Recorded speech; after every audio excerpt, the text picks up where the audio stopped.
Welcome to Tiny Marketing. This is Sarah Noel Block, and this is the podcast that helps B2B service businesses do more with less. Learn lean, actionable, organic marketing strategies you can implement today. No fluff, just powerful growth tactics that work. Ready to scale smarter? Hit that subscribe button and start growing your business with Tiny Marketing. Hello, everyone. Welcome to episode 156. I am sick. I have my throat coat tea right here, filled with like 50% honey, but we're going to do this thing. Today, I am sharing a clip from the workshop that I had on Monday on LinkedIn prospecting. And I'm sharing, it's about like 5 to 7 minutes of the part that I see most people get wrong with LinkedIn prospecting. So I thought that this would be the most powerful thing to share with you. And then down in the show notes, you can find the link to purchase the entire, it's been turned into a course.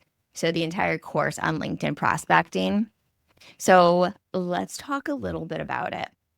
I just had a call with a client yesterday who she has a salesperson on her team who's sending out 10,000 emails on her offer. She says, we're not getting anywhere, and I'm not really sure what the problem is. So I asked, are these cold, or are we warming them up before we start talking about our offer?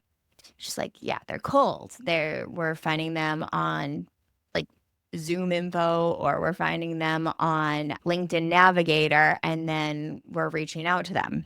I was like, okay, so here's the problem that is likely happening here is you aren't using a warming up period to build a relationship with them before you say, hey, here's my thing, purchase it. You need to have a fairly significant warming period where you build a relationship with them. You are commenting on their content. You're sliding into their DMs and having genuine conversations before you start talking about your offer. So right off the heels of that conversation, I thought that's the perfect clip to pull from this LinkedIn prospecting workshop. How do we deepen relationships and convert them? So that's what I'm sharing today. And let me tell you a little bit why I'm feeling sick right now. So my week was crazy. Last weekend, my alter ego, my award-winning contemporary romance author ego, I had a book signing right outside of Indianapolis. So that was 8-hour round trip drive. It sold out. It was awesome. It was so cool to meet readers, but it was also a lot. And then the day I came back, I taught this LinkedIn prospecting workshop. And then the day after that, I teamed up with a community and I taught them a gateway offer workshop. So it was just like boom, boom, boom, boom. And now my body was like, Sarah, no, it's time to rest. So here I am being forced to rest. So none of that really matters, but I thought I'd share it anyway. Enjoy this clip. And if you want more, if you want the full workshop, which has been turned into a course that has templates and scripts that you can use, then head to the show notes page and grab the LinkedIn prospecting workshop. It's there for you. All right. Thank you. So rule number 4 is deepen the connection and convert. And this is the last rule, so we're good. So inside the LinkedIn playbook, you can find us there too in the Tiny Marketing Club. But there is a 3-step approach to using DMs to move warm leads into a call without it feeling salesy and gross. So the first one we've already learned about. So that's exciting. You've already done this.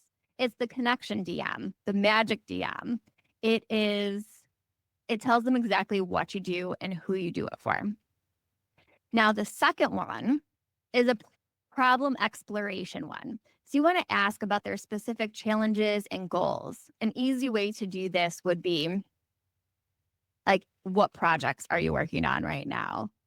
So that's a nice and easy way you can do that. So you ask them, hey, are you working on anything exciting? And then they'll tell you and say, oh, I've experienced that before. Did you run across this problem like I did? Or something like that. Or one of my clients was doing that too. And they ran into this. Did you experience that? And then the third DM in this sequence is the soft offer. So you want to extend an invitation to connect and discuss the challenge further. So I use the same strategy in niche communities. What I'll do, because in niche communities, people are asking their questions publicly and people are answering them publicly.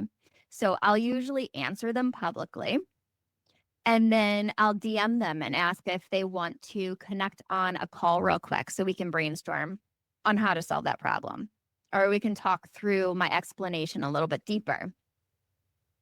But that's what you would do in this soft offer version is you would explore that problem and then you can talk about how you help the client solve it. And then you could say, if you want, we can connect on a 15-minute call and go over that strategy real quick.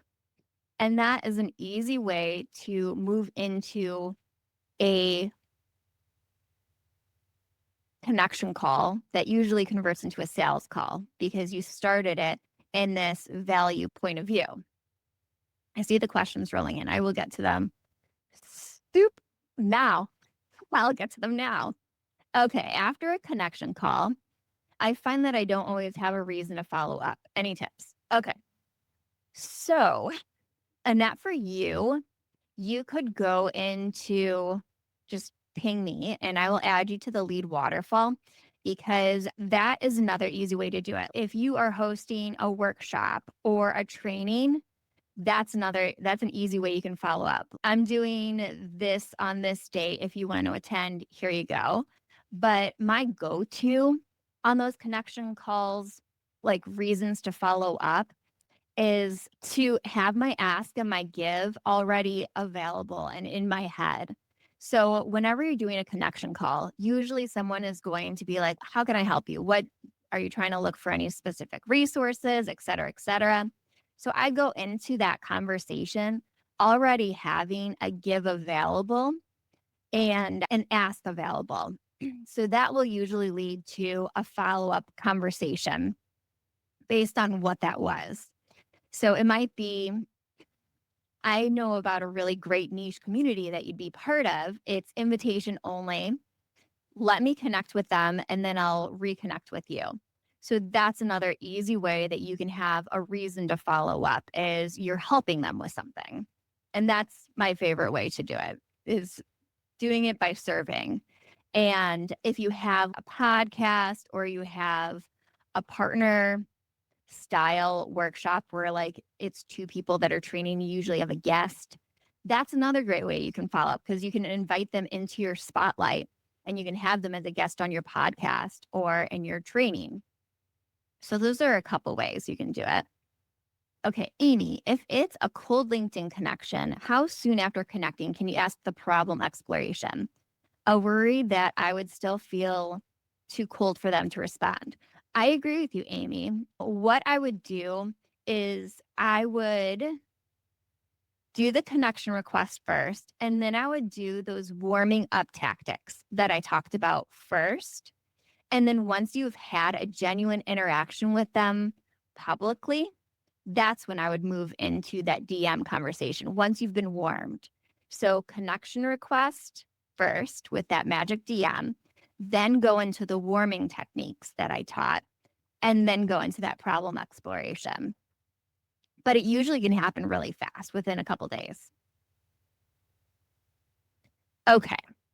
So we don't have time to craft your problem exploration DM live right now. We had a lot of nice Q&A happening, but I'm going to have this in the replay and you guys are invited to the office hours. So what I do want you to do is craft your problem exploration DM in between this time and come to the office hours and let's talk through it to make sure that it hits and it's working. And hopefully you'll have some time to be able to explore and practice and use it within those times. So our goal is to not have a sales script, but to have a friendly conversation with dream clients. And the biggest goal is to get them on a 15-minute call so you can deepen that conversation. And if they're ready for a sales call, they will raise their hand at that point. Some just reminders is trigger hand raisers by using CTAs, calls to action, like DM me if you want blah, blah, blah, whatever your post is about. And micro habits, just having 15-minute daily timers so you can comment on people's posts. Our goal is to go from content, prospecting, engagement, and calls, and just be consistent. Spend 15 minutes on LinkedIn per day. That's all you really need is consistency over perfection. And commit to using just like one of these habits and then adding the next one and the next one so you can start prospecting and getting really warm conversations happening that can convert into sales. Hey, beauties. I hope you enjoyed the snippet from the LinkedIn prospecting workshop. And if you want the whole replay, it is in the show notes page. If you have any questions that come up, then make sure to follow me over on LinkedIn. I'm Sarah Noel Block there. And you can DM me your questions. I'm looking forward to connecting with you. And I'll see you next time. Bye. You love all things tiny marketing, head down to the show notes page and sign up for the wait list to join the Tiny Marketing Club, where you get to work one-on-one with me with trainings, feedback, and pop-up coaching that will help you scale your marketing as a B2B service business. So I'll see you over in the club.